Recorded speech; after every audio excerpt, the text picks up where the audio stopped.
বিসমিল্লাহির রহমানির রহিম।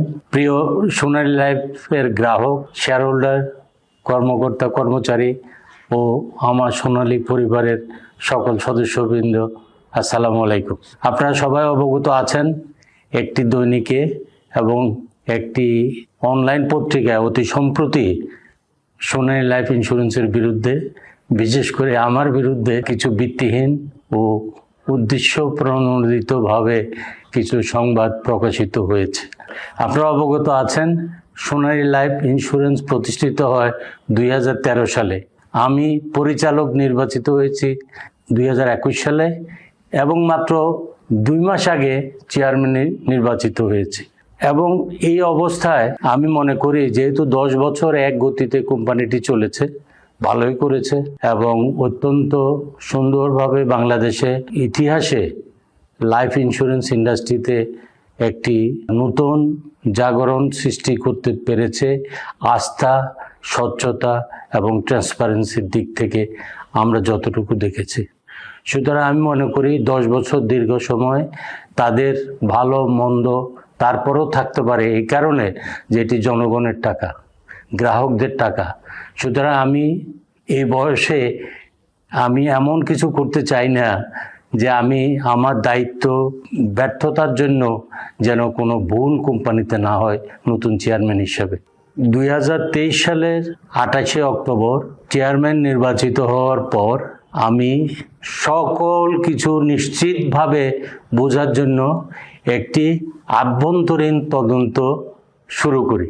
ফলশ্রুতিতে যেখানে অনেক জালিয়াতি, মিথ্যা তথ্য আশ্রয় নেওয়া হয়েছে বলে আমাদের কাছে সুস্পষ্ট প্রমাণ রয়েছে, সঙ্গত কারণেই আমাদের হিসাব বিভাগের কয়েকজন কর্মকর্তা জানতে পেরে তারা নিজেরাই পদত্যাগ করেন। আমি ব্যাপারটি আমাদের বোর্ড সভায়, যেহেতু এখনো হয় নাই, বোর্ড সভায় আলোচনার পূর্বেই তারা বিভিন্নভাবে আমাদের 2-1জন সাথে সংশ্লিষ্ট হয়ে তারা এই 2টি পত্রিকার আশ্রয় নিয়ে এই ধরনের মিথ্যা প্রচারে লিপ্ত হয়েছে।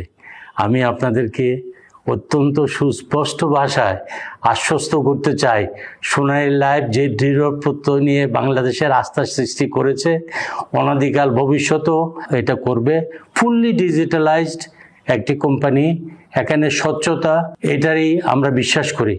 কিন্তু হিসাব বিভাগ যদি আমরা যেভাবে বড় হচ্ছি, আমরা আগের 500 বা 100 কোটি টাকার কোম্পানি যে হিসাব বিভাগ থাকা উচিত, এখন আমরা 600-1000 কোটি টাকার কাছাকাছি স্পর্শ করছি পার ইয়ার।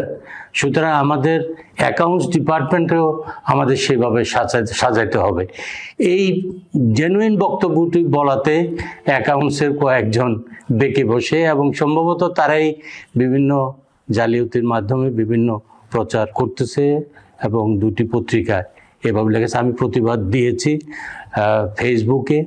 আজকে আমি আবার যে পত্রিকায় সংবাদটি প্রকাশিত হয়েছে সে পত্রিকাও আমরা প্রতিবাদ দিয়েছি। অনলাইন পত্রিকা যেটিতে হয়েছে সেটিতেও আমরা প্রতিবাদ দিয়েছি। শুধু আশা করি আমাদের দেশের স্বার্থে এবং আমাদের গ্রাহকদের স্বার্থে পত্রিকাগুলি কোনো বায়াস কোনো সিদ্ধান্ত না নিয়ে এগুলা সুন্দরভাবে প্রচার করবেন আমাদের বক্তব্যটা, এবং আমাদের বক্তব্য আমরা সুস্পষ্টভাবে জেনে শুনে আমরা বক্তব্য দিয়েছি। এবং তারা বিশেষভাবে কয়েকটি স্পষ্ট অভিযোগ উত্থাপন করেছে। যেমন প্রথম অভিযোগটি হলো যে 350 কোটি টাকা ভবন বিক্রি। আমি স্পষ্টভাবে বলতে চাই, সোনালী লাইফ যখন প্রতিষ্ঠিত হয়, আমি যেহেতু এটার পরিচালক, এটার কোনো শেয়ার হোল্ডার এবং এটার প্রচেষ্টার কোনো অংশীদার ছিলাম না। সুতরাং আমি নিশ্চিতভাবে বলতে পারি, শুধুমাত্র আমি আমার নিজস্ব আপন লোকজন এই পরিচালকদের মধ্যে থাকায়, পরিচিত লোকজন থাকায় আমি আমার 15 তলা ভবনটি দিয়ে আমি সহায়তা করেছি যাতে তারা একটি অফিস পায়। একটি ভালো ইন্স্যুরেন্স কোম্পানি, বিমা কোম্পানি, লাইফ ইন্স্যুরেন্স কোম্পানি করতে হলে একটি ভবনের প্রয়োজন, একটি সুন্দর অফিসের প্রয়োজন। সেই সহায়তা আমি তাদেরকে করেছি।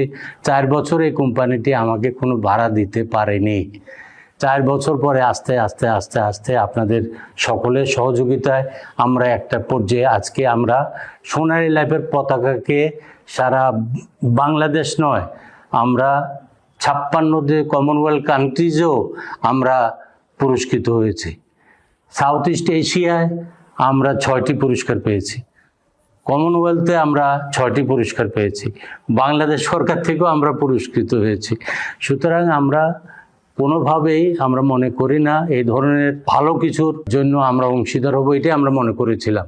ওপেন চ্যালেঞ্জ আমি আপনাদেরকে দিচ্ছি যে এটা কোনো রকম আমাদের পক্ষ থেকে পরিচালনা পরিষদ সবসময় তাদেরকে আমরা বিশ্বাস করে এসেছি এবং সেটার ধারাবাহিকতা এই কোম্পানি চলছে এবং ইনশাল্লাহ চলবে।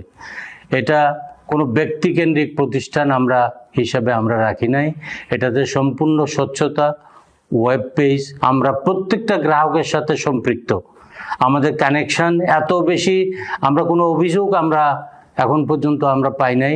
কিন্তু পত্রিকায় আসার পরে এবং অনলাইন পত্রিকাটিতে এই মিথ্যা অভিযোগ ওঠার পরে আমরা অনেকের কাছে বক্তব্য পেয়েছি যে কি হচ্ছে সোনালী লাইফে। আমরা স্পষ্টভাবে বলতে চাই, it is a transparent company, স্বচ্ছ কোম্পানি, এভাবে ধারাবাহিকতা ইনশাল্লাহ এটা অব্যাহত থাকবে। এবং যারা আইনের ব্যত্যয় ঘটিয়েছে আমি নিশ্চিত করছি আপনাদেরকে ইনশাল্লাহ সকল গ্রাহককে তাদের আইনের আওতায় আনা হবে, এটা নিশ্চিত। আমাদের রেগুলেটর আছে, এই কোম্পানি পরিচালিত হয় আমাদের ইদ্রার নিয়ম মাফিক। ইদ্রার প্রতি আমি সম্পূর্ণ শ্রদ্ধা রেখে বলছি, আমি নিশ্চিতভাবে আপনাদেরকে আশ্বস্ত করে গ্রাহকদেরকে আশ্বস্ত করতে চাই, আমাদের সকল কর্মকর্তা কর্মচারীদেরকে আশ্বস্ত করতে চাই, দেশের সকল সাংবাদিক বন্ধুদেরকেও আশ্বস্ত করতে চাই যে এখানে সব সময় আপনাদের দরজা খোলা থাকবে। যে কোনো কিছু অনলাইনে আপনারা পাবেন, আমাদের ডিজিটাল লাইন, আমাদের গ্রাহক হলে সব কিছু ইট ইজ ফুললি ট্রান্সপারেন্ট। এবং আপনাদের যত মিথ্যা যা কিছু প্রচারিত হয়েছে তার তীব্র প্রতিবাদ আমি জানাচ্ছি, জানিয়ে আমি আমার বক্তব্য এখানে শেষ করছি। আপনাদের বিনীত অনুরোধ করব, যেভাবে পূর্বেও আস্থা রেখেছিলেন এখনও অনুরূপভাবে আপনারা আস্থার সহিত এই সোনালী লাইফকে আপনাদের নিজেদের পরিবারের একটা অঙ্গ হিসেবে ধরে নিয়ে আগামী ভবিষ্যতে যেন অন্তত আমি যতদিন জীবিত আছি, যতদিন চেয়ারম্যান হিসেবে আছি, ইনশাল্লাহ এটা তার গতি পাবে এবং ভালোভাবে চলবে। আপনাদের সকলকে ধন্যবাদ এবং আপনাদের আস্থা এবং দৃঢ়তার জন্য, আমাদের প্রতি অবিচল বিশ্বাসের জন্য আপনাদেরকে আবারও ধন্যবাদ জানিয়ে আমি আমার বক্তব্য শেষ করছি। আসসালামু আলাইকুম।